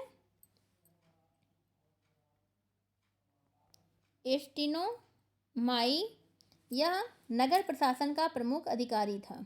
स्थानिक के बारे में बता दिया। भू राजस्व वसूलता था। गोप संग्रहण का अधिकारी था। भू राजस्व को लिखने का कार्य लेखपाल जैसे था। नागरक नगर का प्रमुख था। प्रतिष्ठा मंडल का अधिकारी। अमात्य योग अधिकारियों का समूह। ठीक, युक्त रज्जुक के अधीन राजस्व वसूलता था। रज्जुक कौन था? जनपद का प्रमुख अधिकारी। स्त्राध्यक्ष अंतरपुर एवं स्त्रियों से संबंधित विभाग का था। ब्रजभूमि पशुओं की देखभाल करने वाला था। तो इस तरह ये थे मौर्यकालीन प्रमुख अधिकारी। मौर्यकालीन सैन्य व्यवस्था की बात करेंगे तो यूनानी इतिहासकारों के अनुसार चंद्रगुप्त मौर्य की सेना में 6 लाख पैदल, 30,000 अश्वारोही, 9,000 हाथी और संभवतः 9,000 रथ थे। ठीक, यूनानी इतिहासकारों के अनुसार 6 लाख पैदल और 30,000 अश्वारोही, 9,000 हाथी और 9,000 रथ थे। मेगस्थनीज के विवरण से पता चलता है कि सेना का प्रबंध 6 समितियों द्वारा होता था, जो कि 5-5 सदस्यों से बनी थी। कौटिल्य ने भी सेना के 4 अंगों का वर्णन किया है।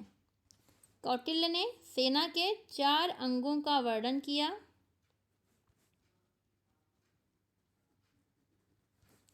कौन कौन? मूल बल, पैतृक या स्थायी सेना थी, भृटक, श्रेणिक की सेना थी, मित्र बल, मित्र राज्यों की सेना थी, इसके अलावा अमित्र बल, अमित्र राज्यों की सेना थी। एक और इन्होंने बताया अटवी बल, अटवी बल जंगली जातियों की सेना थी। अर्थशास्त्र में अग्निबाण का तथा त्वरित चिकित्सा सेवा का उल्लेख मिलता है। अर्थशास्त्र में ही 3 प्रकार के युद्धों के बारे में बताया गया है, जो कि पहला युद्ध था प्रकाश युद्ध, जो कि खुली तौर पे आमने सामने लड़ी जाती थी। दूसरा कूट युद्ध, कूट चालाकी का प्रयोग करके। तीसरा तूष्णी युद्ध, गुप्तचरों द्वारा शत्रु राज्यों में अव्यवस्था पैदा की जाती थी, जिससे शत्रु राज्य स्वतः समाप्त हो जाते थे। तो ये 3 प्रकार के युद्ध लड़े जाते थे। ठीक, अब देखेंगे नगर प्रशासन को। मेगस्थनीज की इंडिका से पाटलिपुत्र के नगर प्रशासन के बारे में व्यवस्थित जानकारी मिलती है। नगर का प्रमुख नागरक, जबकि मेगस्थनीज ने इसको एस्टिनोमाई कहा है। ठीक है, मेगस्थनीज के अनुसार नगर का प्रशासन 6 समितियों द्वारा चलता था। हमने बताया 5-5 सदस्यों की 6 समितियां थी। पहली शिल्प कला समिति, जो कि सड़कों और भवनों का निर्माण करती थी, नगर की सफाई करती थी। दूसरी थी विदेश समिति, विदेशियों के खाने पीने, रहने, दवा इत्यादि की व्यवस्था। तीसरी जनसंख्या समिति, जन्म मृत्यु दर का रजिस्टर तैयार करती थी। चौथी उद्योग व्यापार समिति, उद्योग और व्यापार पर नियंत्रण, वस्तुओं का मूल्यांकन। 5वीं वस्तु निरीक्षण समिति, मिलावटी वस्तुओं पर रोक लगाती थी। और 6ठी थी कर निरीक्षण समिति, विभाग से प्राप्त करों का विवरण रखना और करों को चोरी से रोकना, करों की चोरी को रोकना इसका प्रमुख कार्य था। तो ये 6 समितियां थी, आप नाम नोट कर लीजिएगा। अब हम न्याय प्रशासन की बात करेंगे। मौर्यकालीन न्याय प्रशासन की बात करते हैं।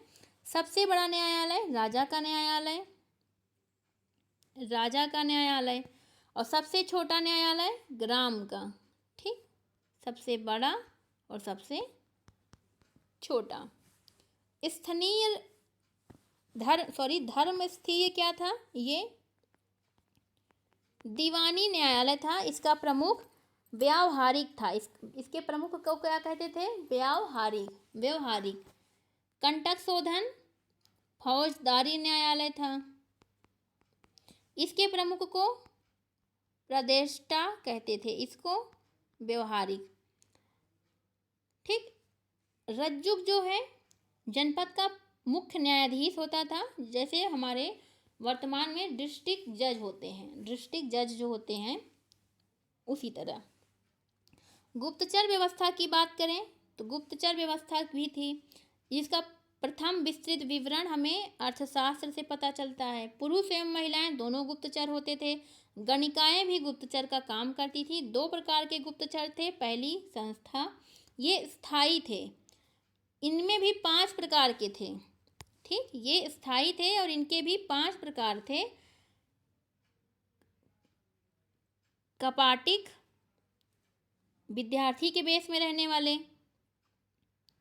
वैदेहक, व्यापारी के वेश में रहने वाले, उदास्थित उदास्थित सन्यासी के वेश में रहने वाले, तापस तपस्वियों के वेश में रहने वाले, गृहपथिक किसान के वेश में रहने वाले गुप्तचर। ठीक, ये संस्था गुप्तचर के अंतर्गत आते थे।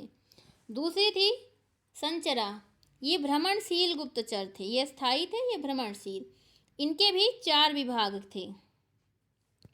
परिवाज्रिका, भिक्षुड़ी की वेश में रहने वाली गुप्तचर मुख्य रूप से वेश्याएं नियुक्त की जाती थी। रसद, क्रूर प्रवृत्ति के गुप्तचर थे। सत्री, विशेष प्रशिक्षण प्राप्त गुप्तचर थे जिनका कोई परिवार नहीं होता था। तीक्ष्ण, शूरवीर गुप्तचर होते थे। कर व्यवस्था की बात करते हैं। मौर्यकालीन कर व्यवस्था की बात करें तो कई प्रकार के कर थे उस समय में, जैसे प्रणय कर आपातकाल में वसूला जाता था, वृष्टि कर या बलि कर बेगार कर था, एक प्रकार का धार्मिक कर था जिसे वृष्टि कर कहते थे। हिरण्य कर नगद कर था। रज्जु कर भूमि की माप के समय लिया जाने वाला कर। विविध एक कर था, विविध या चारागाह कर था। प्रवेश्य एक कर था, प्रवेश्य या आयात कर था।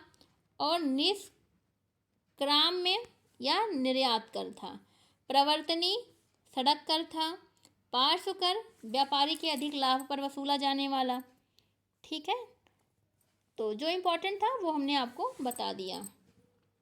इसी के अलावा राज्य के नियंत्रण वाले 4 उद्योग भी थे, जैसे शराब उद्योग, नमक उद्योग, खान उद्योग, हथियार उद्योग एवं जहाजरानी उद्योग।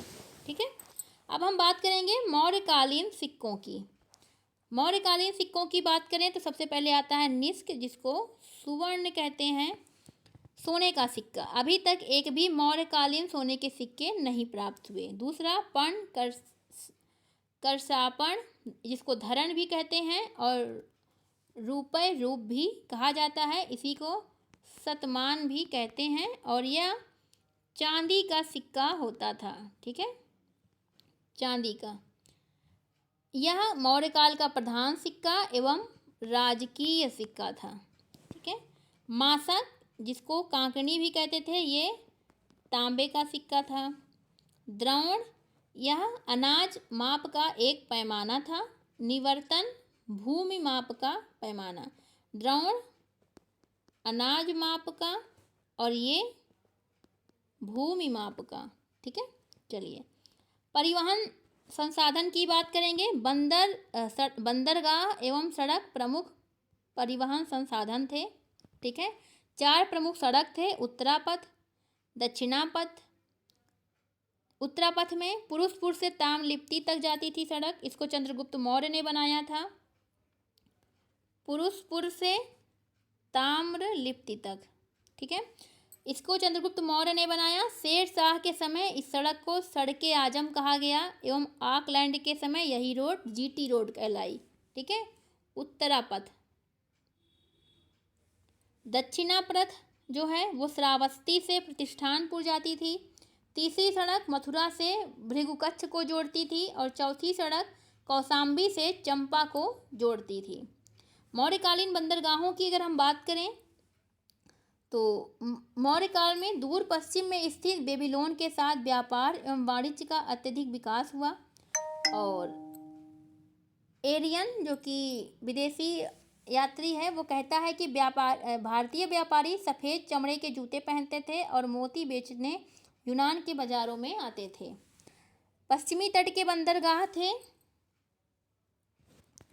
भड़ौच, भृगुकच्छ एवं सोपारा के बंदरगाह, और पूर्वी तट के बंदरगाह थे ताम्रलिप्ति या ताम्रलुक बंदरगाह। ठीक है, चलिए आगे बात करेंगे मौर्यकालीन भारतीय समाज की। तो इन्हें 2 प्रारूप में मिलता है, मेगस्थनीज के अनुसार और चाणक्य के अनुसार। मेगस्थनीज ने अपने अनुसार बताया, चाणक्य ने अपने अनुसार। मेगस्थनीज ने कहा कि उस समय व्यक्ति संपन्न थे, चोरी नहीं होती थी, घरों में ताले नहीं लगते थे, अपराध नहीं होते थे, न्यायालय का प्रयोग बहुत कम होता था, लोग ब्याज नहीं लेते थे, सती प्रथा नहीं थी, और इसके अलावा मेगास्थनीज ने समाज की में 7 जातियां बताई: दार्शनिक, शिल्पी, किसान, चरवाहे, योद्धा, निरीक्षक एवं अमात्य। दास प्रथा नहीं प्रचलित थी, जबकि कौटिल्य ने 9 प्रकार के दासों को बताया। ठीक है, मेगास्थनीज ने दासों के बारे में कहा कि उस समय दास व्यवस्था नहीं थी। मेगास्थनीज कहता था कि धनी थे, अकाल कभी नहीं पड़ा, जबकि अकालों का वर्णन मिलता है। और इसके अनुसार इसने एक नदी की चर्चा की जिसमें से सोना निकलता था। ठीक है, इसने सोना खोदने वाली चींटियों का उल्लेख किया है। इसके अनुसार राजा भू राजस्व के रूप में उपज का 1/4 लेता था। ठीक है, जबकि कौटिल्य ने 1/6 बताया और ये कहता है 1/4 लेते थे। इसके अनुसार इसका मानना है कि इस समय हेराक्लीस यानी श्री कृष्ण की और डायोनिसिस यानी शिव जी की पूजा होती थी और ब्राह्मण धर्म की प्रधानता थी। लोग पुनर्जन्म में विश्वास करते थे। यही सारी बातें मेगास्थनीज ने बताया। जबकि चाणक्य के बारे में बात करें तो चाणक्य ने संस्कृत भाषा में अपना ग्रंथ इन्होंने लिखा है। ठीक है, जो कि राजनीति एवं लोक प्रशासन पर ही लिखी गई है, अर्थशास्त्र। इसमें इन्होंने अनेक संकर जातियों का उल्लेख किया, चंडालों का। ठीक है, शूद्रों को वार्ता का अधिकार दिया है, शूद्रों को कृषक कहा। दास प्रथा प्रचलित थी, 9 प्रकार के दास थे। वैश्यावृत्ति सम्मानित व्यवसाय माना जाता था। इन्होंने भी सती प्रथा का उल्लेख नहीं किया है। रूपा जीवा को बारे में बोला। रूपा जीवा स्वतंत्र वैश्यावृत्ति करने वाली थी। समरांगनिया चंद्रगुप्त की सुरक्षा में नियुक्त महिला अंगरक्षक थी। महिलाओं को अनिष्कासिनी एवं असूर्य स्पर्शा कहा है। ठीक है, कृषि को सबसे अच्छा उद्योग कहा। महिलाओं की स्थिति स्मृति काल से बेहतर थी, उसने बताया। चावल को सर्वोत्तम फसल, ईख को सबसे निकृष्ट फसल माना। ठीक, साल में 3 फसलों का उल्लेख किया कौटिल्य ने, जबकि मेगास्थनीज ने साल में 2 फसलों का। तो ये सारी इंपॉर्टेंट बातें थी। प्रमुख उद्योग सूत काटना एवं बुनने का बताया था कौटिल्य ने।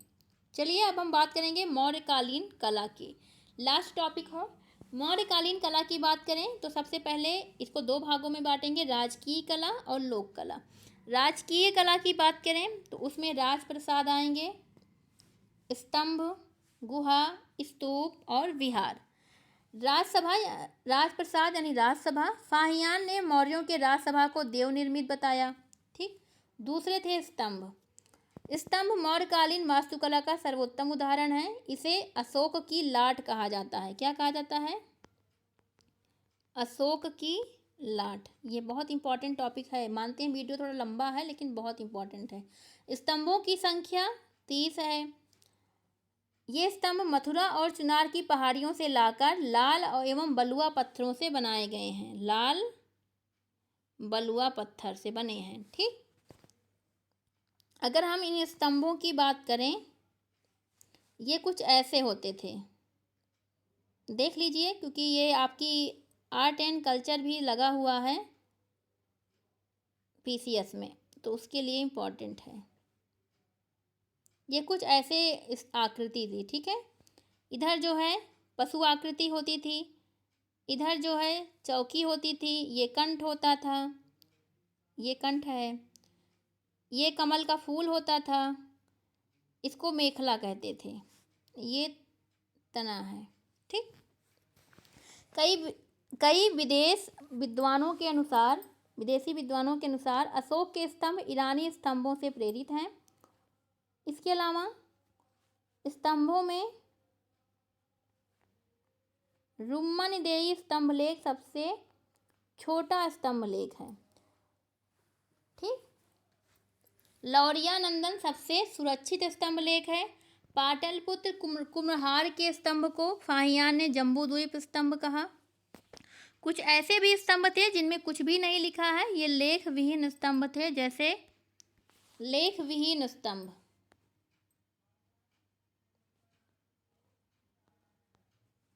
जैसे संकिसा स्तंभ, इसके शीर्ष पर सिर्फ हाथी बनी है, उत्तर प्रदेश के फर्रुखाबाद जिले में स्थित है। रामपुरवा स्तंभ, इसके शीर्ष पर बैल बना है। बसाड़ वैशाली स्तंभ और कौशाम्बी स्तंभ। अब बात करेंगे स्तूप की। स्तूप बुद्ध के महापरिनिर्वाण के प्रतीक हैं। यद्यपि स्तूप का प्रथम उल्लेख ऋग्वेद में भी मिलता है।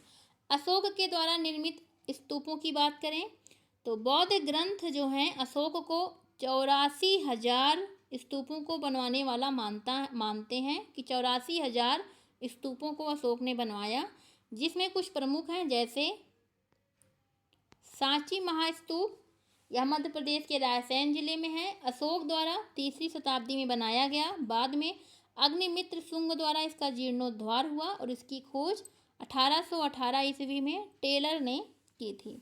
दूसरा है देउर कोठार स्तूप। ठीक है, देउर कोठार स्तूप मध्य प्रदेश के रीवा जिले में स्थित है। अशोक के द्वारा निर्मित इस स्तूप की खोज 1892 ईस्वी में की गई।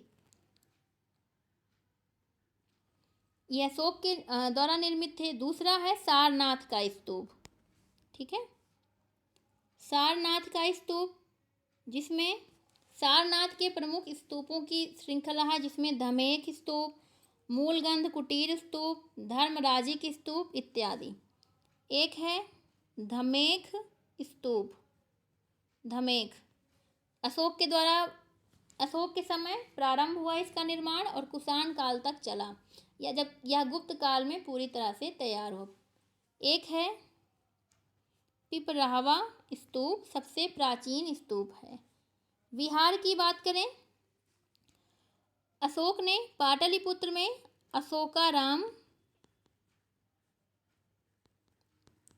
अशोकाराम विहार एवं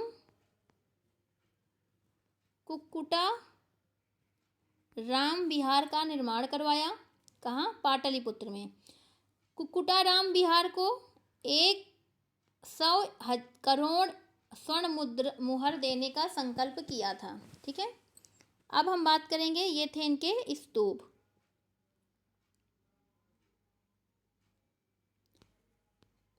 ठीक है, चलिए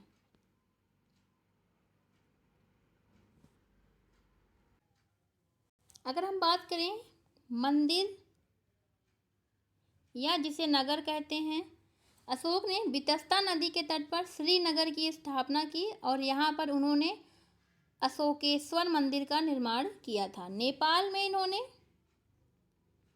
ललित पतन नामक नगर बसाया था नेपाल में, और वितस्ता नदी के तट पर श्रीनगर की स्थापना करके वहाँ अशोकेश्वर नामक मंदिर बनवाया। तो यह इनकी पहला था। इनका जो है 2 प्रकार की कला विभक्त थी। राजकीय कला, ये राजकीय कला के अंतर्गत हमने पढ़ा। अब इनका एक है लोक कला। लोक कला के बारे में हम मूर्ति कला को देखेंगे, जिसमें मूर्तियाँ बनी, पत्थर की कुछ मूर्तियाँ बनी जो कि लोक कला के अंतर्गत आती हैं, और जिसमें यक्षिणियों की प्रतिमाएं प्रमुखता में थी। ठीक है, जिसको में एक मिली परखम, ये यक्ष की मूर्ति है जिसे मणिभद्र भी कहते हैं। ये मथुरा के परखम से मिली। परखम कुबेर के कोषाध्यक्ष हैं। विदिशा ग्वालियर से भी मूर्तियां प्राप्त हुई, यहाँ से भी यक्षिणियों की मूर्तियां मिली। दीदारगंज की मूर्ति, बिहार के दीदारगंज से चामर ग्रहणी यक्षी की प्रतिमा प्राप्त हुई। इसके अलावा लोहानीपुर, पटना के लोहानीपुर से 2 जैन तीर्थंकरों की मूर्ति प्राप्त हुई है। ठीक है, लोहानीपुर से तीर्थंकरों की, बाकी इन तीनों जगह से यक्षिणियों की मूर्तियां प्राप्त हुई। अब बात करेंगे मृदभांड की। तो मौर्य काल में सबसे प्रमुख मृदभांड थे उत्तरी काले पॉलिश वाले मृदभांड, NBPW। ठीक है, ये बहुत प्रमुख में थे। अब हम मौर्यकालीन पतनों के कारण की बात करें तो वित्तीय दुर्बलता, अयोग्य उत्तराधिकारी, प्रशासन का साम्राज्य का विभाजन, प्रांतीय शासकों के अत्याचार, आर्थिक एवं सांस्कृतिक असमानताएं, विदेशी आक्रमण, दूरदर्शी क्षेत्रों में नए ज्ञान की पहुंच, और यही सारे आदूदर्शी उत्तराधिकारी जो हो गए थे, ठीक है। इसके अलावा साम्राज्य का विभाजन हुआ, राष्ट्रीय चेतना का अभाव हो गया धीरे धीरे, प्रशासन का अत्यधिक केंद्रीकरण हो गया, जिस कारण से मौर्य साम्राज्य का पतन स्टार्ट हो गया और धीरे धीरे पतन हो गया। तो यह था संपूर्ण मौर्य काल, जिसमें आपको देखने को मिला निम्नलिखित बिंदुओं को: मौर्य काल से संबंधित महत्वपूर्ण स्रोत, मौर्य काल के प्रमुख शासक, उनसे संबंधित महत्वपूर्ण बिंदु, उनकी उपलब्धियां, मौर्यकालीन प्रशासनिक व्यवस्था, वहाँ के प्रमुख अधिकारी, उनके सैन्य व्यवस्था, उनकी कर व्यवस्था, उनकी गुप्तचर व्यवस्था एवं उनकी कला कैसी थी, उनकी कला, उस गुप्त मौर्यकालीन कला के बारे में हमने पढ़ा। तो यह संपूर्ण मौर्यकाल था। यह आपके पीसीएस परीक्षा के लिए बहुत इंपॉर्टेंट है। उम्मीद है आपको वीडियो अच्छा लगा होगा। थोड़ा लंबा है लेकिन पूरा सब कुछ समाहित है इसमें। तो वीडियो अच्छा लगा है तो प्लीज़ वीडियो लाइक करके जाइएगा और चैनल को सब्सक्राइब करना नहीं भूलिएगा। मिलते हैं एक नए वीडियो के साथ जिसमें हम पढ़ेंगे मौर्योत्तर काल। तब तक के लिए आप सभी को धन्यवाद।